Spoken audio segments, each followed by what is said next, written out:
नमस्कार दोस्तों, आपका बहुत बहुत स्वागत है।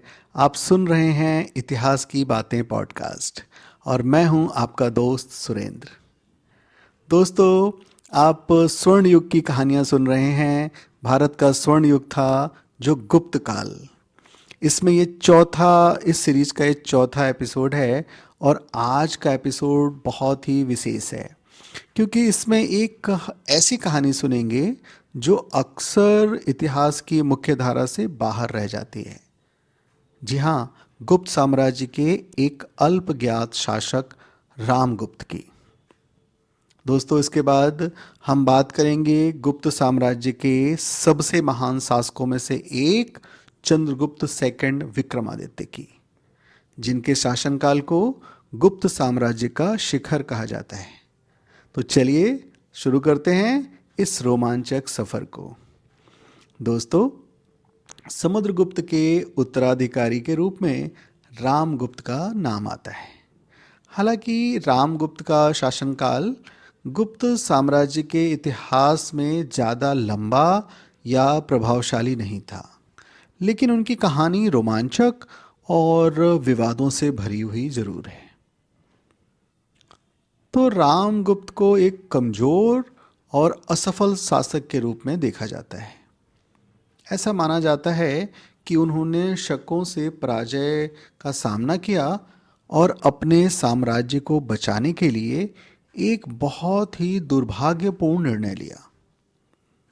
इतिहासकारों का कहना है कि रामगुप्त ने शकों के सामने आत्मसमर्पण करने का निर्णय लिया और अपने साम्राज्य को बचाने के लिए अपनी पत्नी ध्रुव देवी को शक शासक को सौंपने का प्रस्ताव रखा। यह निर्णय न केवल उनके शासनकाल को कलंकित करता है, बल्कि उनके साहस और नेतृत्व पर भी प्रश्न चिन्ह लगाता है। रामगुप्त के इस निर्णय का उनके छोटे भाई चंद्रगुप्त द्वितीय ने कड़ा विरोध किया। चंद्रगुप्त द्वितीय को यह कतई स्वीकार्य नहीं था कि गुप्त साम्राज्य की गरिमा को इस तरह से गिराया जाए। ऐसा कहा जाता है कि चंद्रगुप्त द्वितीय ने ध्रुव देवी के सम्मान और गुप्त साम्राज्य की प्रतिष्ठा को बचाने के लिए खुद शकों के शिविर में प्रवेश किया। उन्होंने छद्मवेश में शक शासक को पराजित किया और ध्रुव देवी को बचा लिया।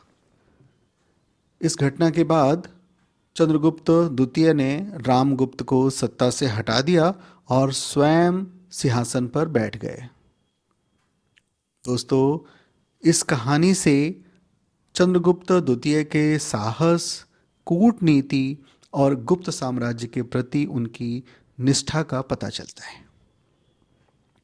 चंद्रगुप्त द्वितीय का शासनकाल लगभग 375 से 415 ईस्वी था।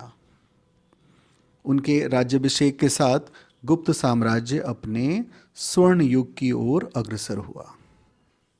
चंद्रगुप्त द्वितीय को विक्रमादित्य की उपाधि से सम्मानित किया गया। विक्रमादित्य का अर्थ होता है वीरता और ज्ञान के सूर्य।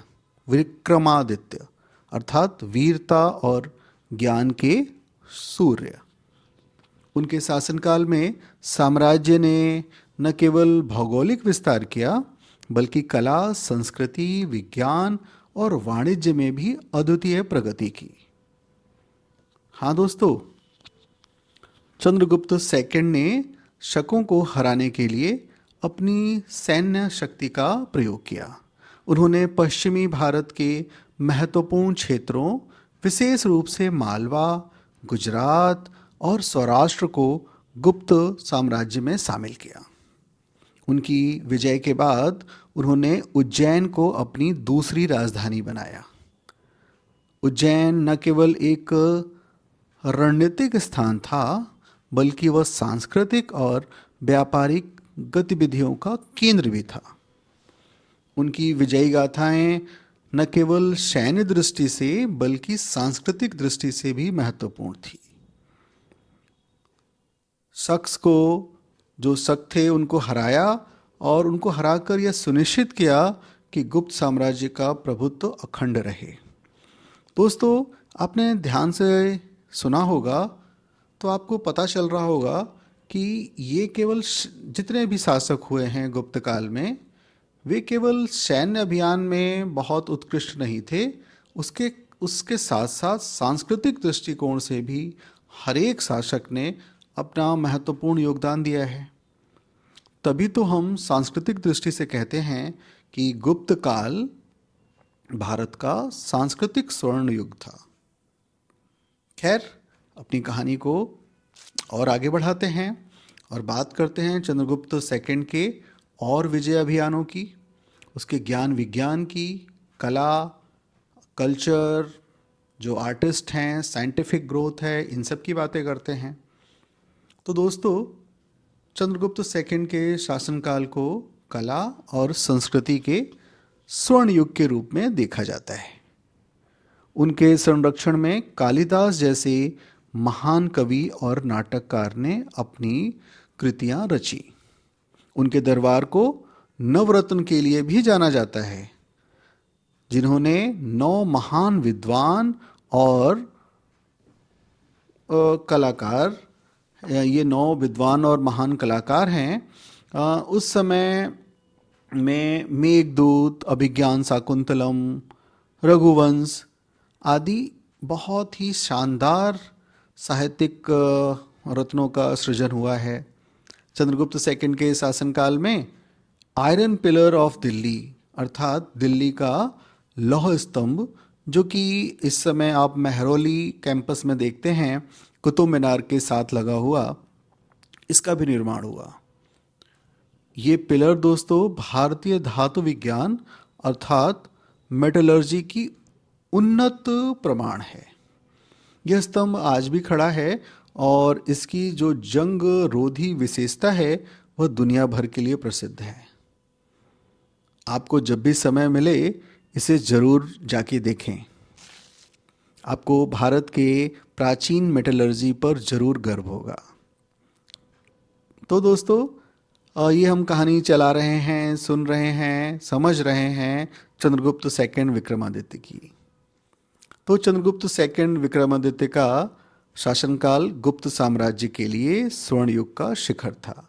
उनकी विजयी गाथाओं, सांस्कृतिक संरक्षण और कुशल प्रशासन ने उन्हें भारतीय इतिहास में एक महान शासक के रूप में स्थापित किया था।